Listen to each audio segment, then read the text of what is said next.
Hi, Marc. Hi, Filip. How are you doing? How are you? Doing fine. Finally in Barcelona. I love Barcelona, and as you one of the biggest domain provider in Spain, maybe biggest, couldn't you explain you a little bit? Well, we are dondominio.com. It's a Spanish registrar founded in 2007. We have like 310,000 domain names, mainly .com and .es. And we started to implement new CTLDs on the last years. So we have a lot of country code domain names like from Latvia or Estonia, Sweden, and things like that. So let's start with Spain. So Spain is a huge country, and you have many islands. Yes. And everybody speaks Spanish. And how many .s tildes are registered in Spain? About it's near of 2 million domain names, but it's 1.963, I think. They launched in 2005, open. Previously it was closed TLD, so it wasn't easy to have your own domain. You have to have your trademark registered in order to have your domain name. And as I know, you have many small extensions like .catalonia, .cat. Correct. And yes. Is it popular in Spain? In Spain, not that much, but in Catalonia and Barcelona, you see a lot of shops with the .cat domain name, and they're doing a great job in terms of marketing. And as I see in the conference, Catalonia is like for freedom, .cat, and if you see like for the Spanish .es, they no, it's like they don't support this. They don't like this .cat domain extension. Well, in terms of the internet, as a .es as a provider and .cat as a provider, there is no conflict between them. If that's what you're meaning. We just saw you have like a yellow sign, and .catalonia use the sign. Some registrars use the sign, and .es don't use it. Okay. It's like we don't support the idea. Okay, I understand. So it's like a freedom sign. It was. Okay. Yes. Well, it's more a political thing. And I didn't see any registrar doing that. And as I know, you have several domains. So Dondominio is like for Spanish market. Yes, and correct. You have several international. Yes. Yes. Well, we have 90% of our customers are in Spain. It's about 95,000 clients. Then we have Mexico, South America, a lot of them also. And we also have our English brand, it's mrdomain.com, where we have it's the translation of our website to English, where we also have our products sold to international buyers. And as you are very active in domains market and you visit many conferences, like outside Spain, and interested in like specific regions, and can you a little bit compare what is the difference in Spain market and other with other TLDs? No, the easy part of comparing it is, for example, with .es with .de with Germany, where they are using the domain a lot. I don't know the exact numbers, but they have millions of domain names. And in Spain, we still have a little number, so there's an opportunity to grow it. Little numbers just for AS. Yes. It's we have 46 million people living in Spain, and less than 2 million domain names. So there's still room to grow in this area. Yes. Is a problem just for .es or for all domains? No, it's mainly .es. I mean, there's a lot of .coms used in Spain, for example. Yes. So it's not the main. As a customer or as an end user, you normally don't use .es directly as an option. The first option is always .com, and the second option is then .es. Do you get support only in Spain, or it's also English, or maybe, I don't know, French, Italian? Well, our customer support is in Spanish and English. And for example, Portugal, your language is very similar. Yes. So do they use Spanish servers or? Yes, correct. Most of them, most of these customers that contact us, they are speaking in English. And even some of them in Spanish. That's correct. Yes. And for me, like Spanish is like maybe top 3 world language, as Spanish is very similar with Portuguese, and you cover all Latin America and a lot of regions, in like also in Africa, also in Europe, and so with the same language you can support customers over the world. Yeah, in our case it's an advantage because we have the same support for Spain and South America. It's different time zones, but once you have this covered, then you can support them and sell also in South America easily. Or do Spanish people prefer 24/7? Yes, like only working always. hours? Yes. So people write. But most of the contacts are made during the normal day. So. But you have also 24/7 and people write at night? That's correct, yes. And what about payment gateways? So what kind of currencies people use? Maybe not currency, but what kind of payment gateways? Is it PayPal cards or something? Yeah, mostly it's PayPal and credit cards. At least in our case, we have a few number of customers that are using wire transfer, for example. But I assume you're asking is because in Eastern Europe, for example, you have a lot of type of payments. In our case, not. So in Spain, it's just typically global brands. Yes, it's. And what about global brands? For example, like big global hosting brands and global website builder brands. Are they very popular in Spain, or people like local brands? No, the thing is, the end user is still going to the registrar nowadays. Going to the easy part, the thing they know or they have been recommended, so they have emails and the website builder on the same plan, so you can have it, I don't know, without any worries or extra configuration. You don't know how to do it, so that's an advantage in our case. But we've seen also a few of the biggest brands, builders, for example, Wix, they are spending a lot of money in advertising and TV. And when I talk to other hosting companies, I just always compare how much money they spend and how much customers they have. Yeah. And I always, for example, in Lithuania, I just talked last week. How do you mean how much customers they have in Lithuania? They said maybe several thousand at most, maybe several dozens. So but they spend money. The thing is, it's a huge market, but it's also really expensive if you want to have advertising in Google AdWords, for example.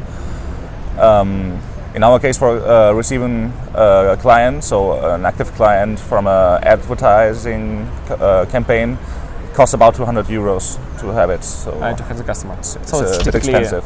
Typically in US, it's approximately a very similar price. And can you explain a little bit about growth in Spain? Market still growing or not? Yeah, it's still growing. I mean, even nowadays that we have internet everywhere, I mean, a lot of people with smartphones, they are still not using the internet as an option for selling products.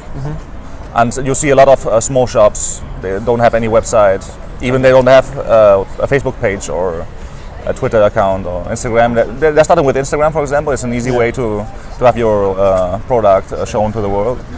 But outside that, there's still a lot of people not using the internet or domain names or websites for promotional purposes. So yes, it's they still start using the internet, but they still not use website right now. So they're coming and will be like a much bigger market. That's right. And what about laws and regulation in Spain? For example, if I would like to sell hosting here, and other companies would like to sell hosting here, or some people would like to move their data outside Spain. Is there some regulations of that, or maybe limits? No. Well, you have the GDPR thing, but if you complete that. So typically Spanish people can host, for example, in Italy. Yes, in Italian can. There's no limitation in this case. So. And in Europe, in the North Europe, there are many regulations. Like in Russia, in Belarus, in Ukraine, there are many regulations. So you just put all data in their country. So no, in our case, you can host it wherever you want. There's no law in this case. So your data center is located in Madrid, and the latency in whole Spain is very high. So just speed is very good, as you know. Yes, normally, from Mallorca, where we are located, even it's an island, it's like 14 milliseconds or something like that. So from traveling a packet from Mallorca to Madrid, so it's really fast. And comparing it to undeveloped areas like Africa, South Africa, where we also had servers, and it's not that fast over there. Yeah, so when people choose hosting in Spain, they typically can choose like one location, Madrid, and they cover all Spain. Yes. So it's not like in US when you can better to choose several locations for. No, of course, because it's much bigger than Spain. But yes, I understand that. I mean, if you want users in the West Coast in the US, then you want to have a data center or your website hosted near of them. But nowadays you have CDNs and Anycast services where you have your DNS servers copied or duplicated around the world. So it's much easier and faster to reach a website nowadays than before. Can you explain a little bit website builder popularity in Spain? Do people prefer to use site builder? So it's like still they do not know how to use it? It depends on the customer. We have a lot of them that want to use WordPress, for example. Yeah. It's easy to use, but it's still not that easy. I mean, they sell it as an easy way to manage a website, but an end user that don't has any idea of internet or programming languages or design, for him it's much easier to have a drag and drop website builder where he can simply move the things where he wants without having to worry about updates or vulnerabilities of the software or plugins you have installed. Can you explain maybe several know-hows of your domain business? For example, you have many integrations. Can you explain maybe if you have some know-hows that nobody has in Spanish market? Well, we try. What differentiates us is that we make things simple. So having domain names in several countries is not easy, and once you have it done, in order to give the customer the way to manage his domain name in an easy way and fast way without having to open a ticket every time you want an auth code or change DNS servers. So if you make it easy, then it's a good way to help the end user, so he's using your services. And also you said that you have very fast response to user, yeah? Yes.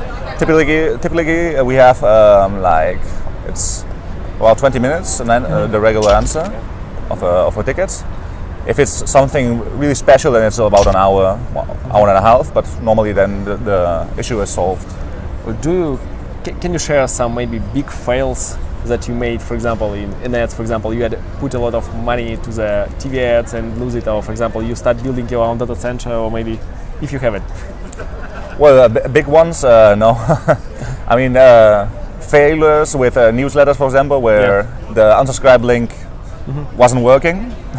Things like that it can happen. So, but I mean, bigger things like we mentioned, no, we didn't have. Can you explain maybe several things for marketing, for example, several tips, maybe 1-2 tricks that you use for marketing or used earlier that really work good, and maybe some people can see and learn from you? Maybe it's for you it's typical, it's a day-to-day task, but for example, for guys, and I know in Malaysia should be good trick. No, in our case we started with domainers, so we made our system work for them. So it's, as I said, it was easy way to manage your domain names and in the bulk, so you can do massive changes. That was the first thing, and they started recommending us mouth to mouth. And after that, AdWords was a good way to have new clients, but it hasn't got really expensive. Yes. In the last years, I mean, previously, as I said, now it's like 200 euros, and previously was 60 euros a customer, so it's more than a double. And it's that isn't maybe also a mistake. I mean, it's getting expensive, and the thing I would do is charge in euros. I mean, Spanish people don't want to use dollars, or it's easier to pay in euros. Yeah. And in Spanish. I mean, English, for example, is still not that used in Spain. So end users normally don't have English knowledge, so they have to have support in Spanish. So if somebody has support in Spanish, that's a plus. Why you do not target your neighbors, for example, France or Italy? Of course, you have language barrier, of course. That's the problem. Yes, we tried to. We did a few campaigns, but it's not working that good as we expected. But just a question, for example, you translate your website to Italian as example, or have 2 Italian guys in your support, and you can start it, and but you do not understand the market so good, or because your data center is quite fast. Yeah. And going to Italy. No, it's not easy. I think it's only the translation and having a few guys doing the ticket support job.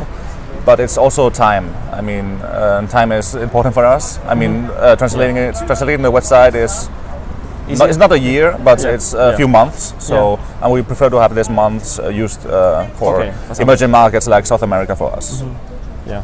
And the last question maybe about South America. Just in our KPIs, it's really fast-growing market, and it's really grows very fast as you. Yeah. Yeah, we see Mexico having a good growth. Colombian market is also good for us. Argentina is starting. And we even have Brazil. We have customers over there, but it's not that much for us, even because of the language. And maybe how many domains typically manage one user? For example, as I know in Mexico, when you talk to them, they typically one user is one site, one domain. So in Spain, as I know, you are like domain provider should provide more domains than hosting. Yeah, well, if you do the numbers, so we have 110,000 clients, 350,000 domain names, so it's about 3 domain names per client. But we have a lot of them that are not active right now. Yeah. So I would say the numbers are quite higher, so 6-7 domain names at least, and then we have customers that have 3,000 domain names, 300, 150. Okay, thank you, Marc. Yeah, you're welcome. It was nice to speak to you again. Yes.